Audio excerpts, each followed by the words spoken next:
adventure.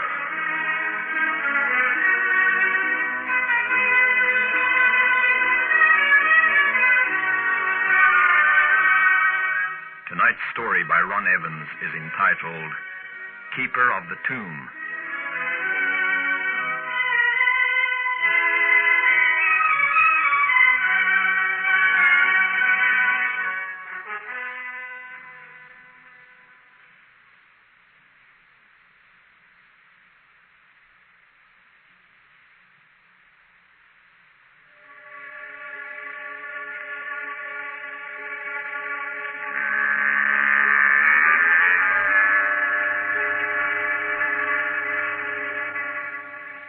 For several years, I've been waiting to tell you this very strange and frightening story.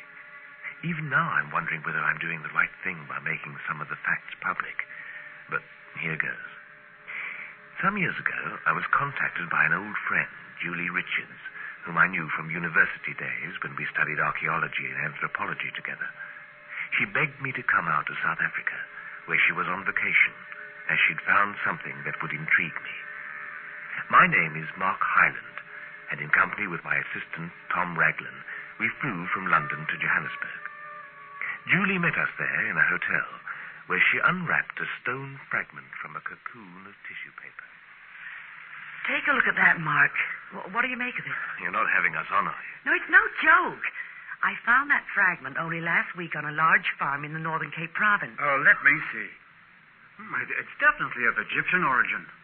2 complete hieroglyphs. Yeah, but what's it doing here? That's the $64,000 question. Do you know what it's a part of, Julie? Well, Mayan and Aztec archaeology is my specialty, but, well, I'd say it's part of a frieze. You're wrong. This was once part of a tomb marker. A tomb marker? But it couldn't be. I agree with Mark. The hieroglyphs form a name. There's a slight difference from the Egyptian hieroglyphs we know, but it is decipherable. Where exactly was it found? On a farm owned by a man called Dirk Venter. Here, I'll show you on the map. Now, it's just there in the northern part of the Cape Province. Yeah? It's in a valley surrounded by 3 hills with a small river running through it. You know what this means, don't you? Tell me. That's why I sent for you. Somewhere in the vicinity of where you found this stone fragment is a tomb of Egyptian origin. But what would it be doing here? That's what we're going to find out.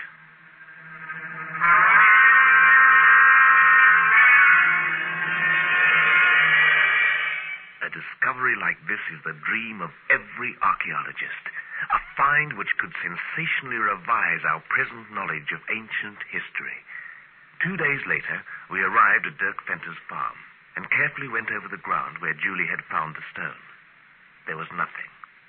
For 3 days we stayed at the farm as Dirk's guests, each day combing the valley in vain. At dinner on the 3rd evening, we'd almost given up hope. But why go back to Cape Town tomorrow? You're welcome to stay as long as you like. Well, as a matter of fact, I appreciate the company. Oh, that's very kind of you, Dirk. I'd like to, but I think we're on a wild goose chase. No, I disagree, Mark. How did that stone come to be lying in the valley? As you say, it's only a fragment. So the rest of it must be out there somewhere. Oh, buried, more than likely. Again, it could have been planted there by some joker. Well, it's happened often in the past, you know. Some more wine, Julie? Oh, yes, please. Near where the marker is, there's usually a very deep, narrow shaft. But that's more than likely collapsed in by now, if it exists. You know, I wonder. What do you wonder, Dirk? There is such a hole. It goes through the rock on the side of the hill near the stream. Oh, there is? Well, how big is it? Oh, it's very narrow. Say about 2 foot in diameter. It's deep, though, almost bottomless. Has anybody been down it? Oh, not likely. You know, one of my sheep fell down once. So I've had it covered by a boulder ever since. Well, it could be what we're looking for. How deep is it, I wonder? Well, I threw some stones down before I covered it, and I didn't hear them hit bottom. I'm going down there. Hey, not without me. Or me. If that is the tomb entrance, I don't want to miss any of the glory. We arrived in the valley very early in the morning. Dirk came with us, saying he would stay on the surface in case anything went wrong. He also brought 2 walkie-talkies so we could keep in contact with him. As we prepared for our descent, several of the farm workers joined us to assist with the ropes. I was the first to go down. Long coils of rope had been joined together to form one continuous length, which, it was hoped, would reach the bottom. I went down slowly, my legs steadying me. Still, I descended, lower and lower, until I felt sure there must be no more rope left. On the verge of abandoning hope, the sides of the shaft suddenly widened, and I was, for a minute, dangling freely, until my feet touched the bottom. I was trembling and breathless with excitement when I switched on my battery-operated fluorescent lantern. Hello up there. Can you hear me? Hello there, Mark. What's down there? What we've been looking for. It's a stone chamber, empty apart from a lot of old animal bones.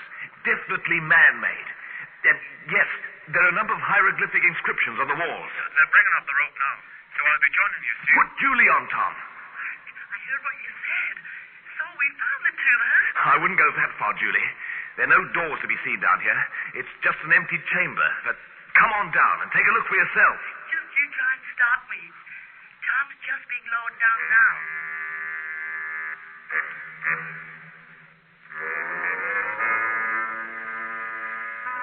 Within the hour, all three of us were examining the chamber walls. I can read some of it, but there's a lot of difference in them compared to the Egyptian forms. Oh, yes, it's very odd. This is going to surprise you, Tom. You see that symbol there? What would you say if I told you it was Mayan? Oh, I say you are wrong.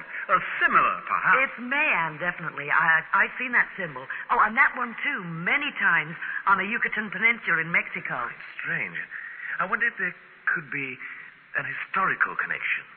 Theories have been put forward that the Central and South American civilization stemmed originally from the ancient Egyptian. But it was assumed they sailed in reed boats from the Mediterranean. What if they'd emigrated through Central Africa to here, then across to the southwest, and from there to South America in boats? Well, it's a feasible theory, Mark. The current and winds would automatically carry them there. Incredible, but it could be so, I admit. And this is pretty good evidence to support the theory. Well, we've established one thing. This is, or was, a tomb. But why it's empty is a mystery. Well, according to this, it belonged to Princess Narini, a first daughter of Lord Tagash. We'll come down here tomorrow with a camera and photograph the hieroglyphics. Then we can translate them at leisure. Oh, what was that? Blast. Part of the rope has come away. Only a few yards, though, thank heaven. I'll call up Dirk and tell him to lower it some more. Hello, Dirk. Can you hear me?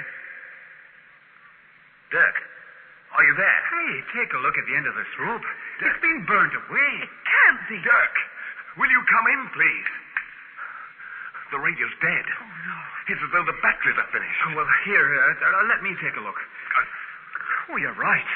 It's deader than the dodo ever was. But that means we're trapped down here. I'm afraid so. But when Dirk gets worried, he'll be sure to send somebody down. I just have to wait. I'll carry on studying these hieroglyphics. Mark, what if Dirk doesn't send down help? Don't worry about it, Julie. He's sure to. The hours dragged by, and the air in the chamber became foul. The fluorescent lamp began to dim. My watch read 7 in the evening. We took turns in shouting up the shaft, but got no reply. We were literally entombed. I'm thinking that there must be another way out of this chamber. Or at least a hidden annex to it. Tom's right. We must look before the lamp fades out altogether. I've just thought of something. Why don't we... What's that noise? You hear it? It sounds like wind, but there is none. Leave me. Leave me. Voice? No, it can't be. What, I tell you? Oh, well, there's only us down here. Leave my tomb. Leave it. Hear that, Mark? It is a voice. Oh, it's a trick of the wind. What wind? I can't feel any. Oh, relax. Their imagination's running riot from the effect of being cooped up here. Nonsense, Tom. I heard it clearly, and so did you. Now, please, let's listen. All right. If it'll make you happy. Leave my tomb in peace. Go. Go. Can you doubt that? No, I can't. It's scary, but keep calm. What we're witnessing is a psychic phenomenon. Oh, I know you're probably cynical about it, but I've had some experience of seances back in the States. You see, my parents were spiritualists. Hocus pocus. Then do you doubt that was the voice we heard? Well, no, but Well, laugh if you want to. But there's a spirit trying to make contact with us, telling us to leave this tomb. We'll ask it how. I'll be only too glad to obey at the moment. If you'll be quiet, that's precisely what I intend to do. Now, please listen, and don't laugh. Hello? Are you trying to tell us something?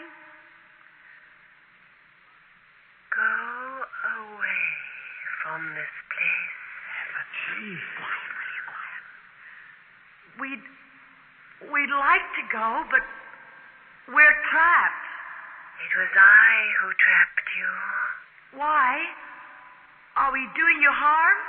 Yes, I want peace. You are disturbing me. Why did you trap us? I want to speak to you. The presence of your bodies in this chamber has developed enough power for me to speak. What do you want to tell us? I want to warn you not to disturb my tomb. You must go away. Never return. Are you Princess Narini? Yes. This is my resting place. Here are my treasures, my earthly goods. But there's nothing here. Why, Tom, let me do the talking. My treasures are here. If I am to let you go, you will see them. You will show us how to leave, Narini? Only if you swear on your lives not to reveal what you have found and seen. On our lives? It is written that my tomb will remain undiscovered for many more centuries to come. What is here is not for your knowledge. But it's an archaeologist's dream. Do you swear? I do. On my life and honor. Yes, I swear to. What about you, Tom? All must swear. Without your oath, I cannot reveal the way out. All right. I swear. Turn out your light, and you will see me. Where I point, you will pull at the stone blocks. Thank you, Princess Narini. Rest in peace. I don't believe it. Oh, she's beautiful. We blinked in amazement. The princess stood in a corner, bathed in a shimmering phosphorescent light. Her hand seemed to rest on the chamber wall. It was as Julie had exclaimed. Princess Narini was beautiful, and certainly no figment of my imagination.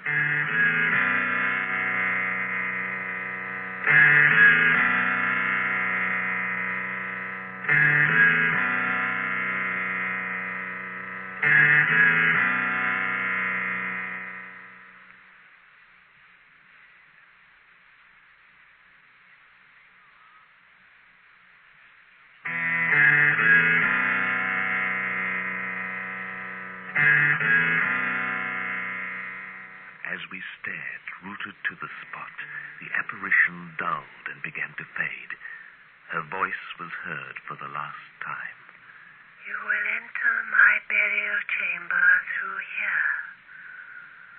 From there, you will go down a tunnel to where there is water. Swim under, and you will reach the sunlight.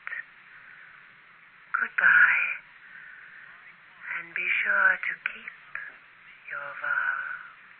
She's gone. Oh, what an experience. you. Oh, you can say that again. I've heard of spiritual materialization, and now I believe Well, that's a fact. Anyway, let's get at those blocks and see if all this is true. There's a lot of dust and cobwebs. Yes, there is a bit of give in this block. See where it projects, Tom. Pull outwards. That's right. I'll help too. Careful. Watch your feet. Oh, look. Look, it's gone right through. Stand back. I'll pull this bottom block away. Right. Oh, great. There's plenty of room for it to get through. Give me the lamp, Julie. I'll go first. Hey, it's a big chamber, and oh, gee, you've got to see this lot in here. You go next, Julie. Thanks. It's incredible. Oh, this makes Tutankhamun's burial chamber look like a downtown pawn shop. So these are Princess Nerini's earthly goods. Wow. There's enough to restock the British Museum twice over, and most of it gold.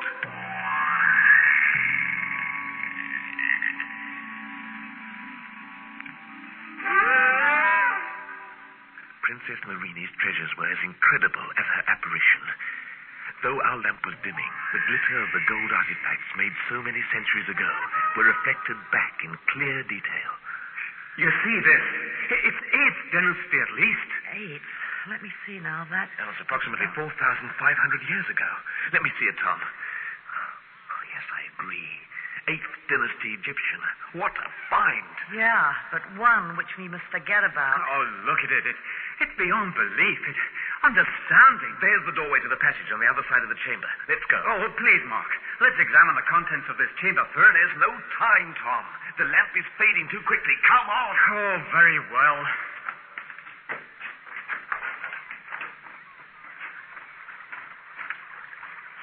Hear that? She was right. There's water down there. I can't see how much of a swim. You'll swim all right, if it's the only way of saving your skin. We entered another chamber, the furthest part of which was formed by a natural cavern. Water flowed gently through from the darkness on our right. Which way would we have to swim? Downstream. This is part of the river that flows through the valley. It's dark and murky. It gives me the creeps. Oh, wish there was some other way. There isn't. We'd better strip down to our underclothes and not waste time. Come on. Now, you've mentioned time. What time is it? Well, that's just after midnight. We've been down here almost 18 hours. Seems more like 80. We'll have to leave the lamp here. And our clothes. Oh, that'll confuse the archaeologists if they ever rediscover this tomb a few centuries from now. Yeah, that's a fact. I think the 8th dynasty Egyptians had fluorescent hand lamps. Are you ready? Yeah, but it's freezing cold. Stop lingering, Tom. The sooner we get this ordeal over, the better. Oh, who's going in first? I shall. You see the way the water swirls under that rocky shelf over there? Yeah. That's where we'll have to swim underwater. I'm praying it isn't far. Oh, you aren't the only one. You follow me, Julie, all right? I think so.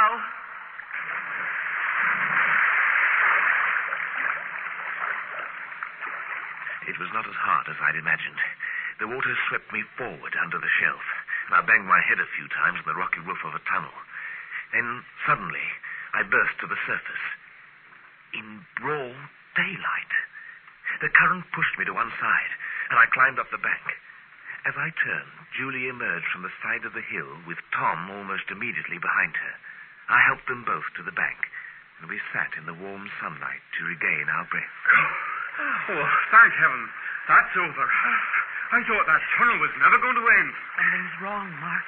Oh, that sunlight's so warm and comforting. I'd never seen anything wrong if it were right under my nose. It is. I'm sorry, Julie. I'm not with you. What is it that's wrong? The sunlight. Huh? What time did you say it was just before we went into the water? Grief, you're right. I make it just after midnight. Right. What does your watch say, Tom? Well, the same. Maybe the dampness stopped your watch at midday. No, not both our watches. And look where the sun is. It's morning. For some odd reason, our watches have been running slow. Oh, well, I suppose there must be some rational explanation. Who cares anyway? So long as we're safely out of that trap. I suppose you'd better go and see what happened to Turk Center. I reckon he's got a lot of explaining to do. Are you going to tell him about the tomb yet, or leave it till later? What do you mean by that, Tom? You know darn well we're not going to mention the tomb at all to anyone, ever. Come off it, Julie. You surely don't believe in that rubbish. I mean, well, it's absurd. Mumbo-jumbo and all that. Better not call it nonsense, Tom. You made a vow in there. Oh, please, Mark. You're not going along with that, too. Well, it was some kind of an hallucination. I don't know, but I'm sure a psychiatrist would have a name and explanation Tom for it. Raglan, if you mention one word about that tomb to a living soul, you'll be very sorry. I promise you that. If you don't dig up that hillside, I will. And I'm darn sure I won't let you stop me. Do you really think I could forget what's in that burial chamber? It could set me up for life. I'd be famous and Come to your senses, Tom, for heaven's sake. You made a vow on your own life, Tom. Now remember that. Ah, yes, to a spook. Oh, I think the confinement down there's gone to your head. I'm telling Ventnor, and in a few weeks this hillside will be ripped out. And Tom, what's the matter? oh, it's nothing. It's just a crook in my neck. It's probably from that damned icy water. You've gone very pale. My legs gone a bit numb too, and well, anyways, I was saying in less than a month. Oh! Tom, what's happening to you? No, it's my other leg. Oh, gee, it hurts. Is it cramped? Here, let me massage it for you. No, don't touch me. Better try and get into the fire, Mark. He looks awful. Julie's right, Tom. Come on. Help me to your feet. Come on. Come on, Tom. Come on, Tom. Oh, no. No! Let go of me! My whole body's on fire!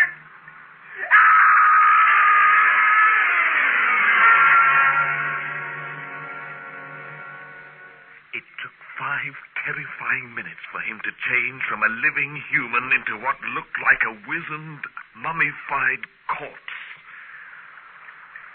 Oh, Mark, what are we going to do? What's happened to him? I don't know. I've never seen or heard of anything like it before. It's for breaking his oath to Princess Narini. There's no other explanation. My mind boggles, Julie. Things like this just don't happen. But it has, Mark. Just before our eyes. Hey! Mark! Julie! It's Spencer. What are we going to do? He'll see the body and... We must take him into our confidence about this. I just hope he's superstitious and believes it. You'll be giving away the secret, Mark. You'll end up the same way as poor Tom. It's a risk I'll have to take. I hope Princess Narini understands that I'm only doing this for the sake of her, too. Hey, what on earth happened to you two? Why, that was quick. How did you get out? Quick, did you say? Yes. You only went down the shaft, let me see you. Oh, less than 2 hours ago. I was going to wait another hour and then send one of my farmhands down. So, just a tunnel into the stream, is it? Not quite. Hey, what's lying on the ground there? Where's Tommy? That is Tom. Ah, you're joking, man. That's not a... Yes, it's Tom, Dirk. A lot of strange things have been happening. Are you serious? That's Tommy. Let's go to the farmhouse, Dirk. I've got a long and complicated story to tell you.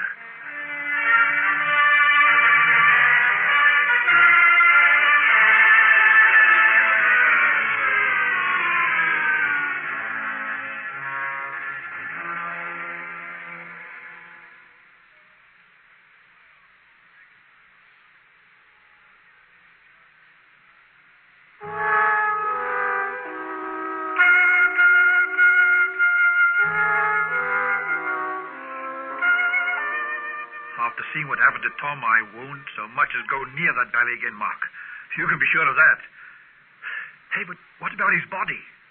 There'll be an inquiry into his death. You'll have to tell the truth and... We daren't tell the truth. It'll be suicide. Now, what if Tom had decided to break his oath before you swam out? Yeah, I see what you're getting at. He'd still be inside the tomb. You're suggesting we put him back down there, Dirk? Have you a choice, Julie? He broke his oath and paid the penalty. Now, why should you be made to pay the penalty also? Dirk's right, Julie. Only us three know how and when he died. Now, leave it to me to handle his disposal this afternoon. Meanwhile, you'll have to report his death down the shaft. Say he fell or something like that. We'd be telling a lie. I know how you feel, Julie. A lie it is, but a very necessary one. There's no other way out. We'll get changed and drive into town. We followed Dirk's suggestion.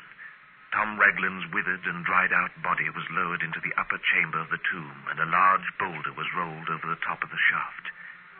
Shortly after, Dirk sold his farm and came to live in England, where he died some months ago. Over the years, I've often been tempted to reveal my dreadful secret, but courage always failed me. Last year, Julie Richards started to tell it, and Julie died. By now, you're probably wondering why I've told you the story, and why I haven't suffered the same fate as the others. I saw my doctor this morning, and I learned that by the time you hear this, I shall already be in a place where Princess Narini cannot hurt me.